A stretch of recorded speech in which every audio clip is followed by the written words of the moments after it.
First World War changed humanity.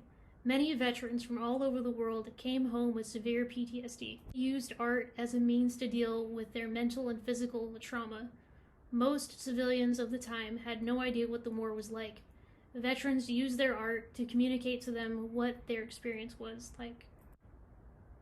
Men like Otto Dix made a living making paintings dealing with the brutality of war and the lack of care for veterans in post-war society. Trench art was also a major form of art during this time period. Soldiers would carve different designs and illustrations with paint on old artillery shells that had been decommissioned. Color theory can show us what World War I uniforms looked like in the beginning of the war versus the end of it. For example, in 1914, the French army uniform consisted of bright red pants and a dark blue tunic with a red kepi hat. This uniform had a lot of history and culture references to the Napoleonic era, especially the late Napoleonic era.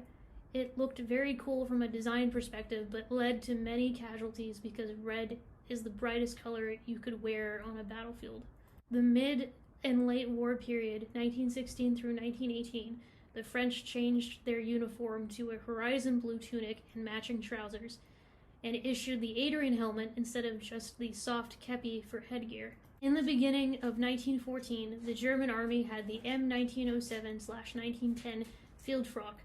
It was a gray-green tunic with red piping around the collar, front of the tunic, and the end seams, as well as red piping on the cuffs, with shiny gold buttons on the front and on the cuffs. They were also issued the Fieldmütze, or service cap, that had a red band around it and two cockades, one representing the German Empire and one representing the state that the individual soldier was from. Like the French, the Germans had a similar problem. Any red in a soldier's uniform would be spotted easily from a distance. The model 1910 simplified field frock was introduced around 1915. It had some of the red piping that the 1907 had, but the cuffs simplified to a more barrel style, and the bottom skirt of the tunic usually did not have any red piping.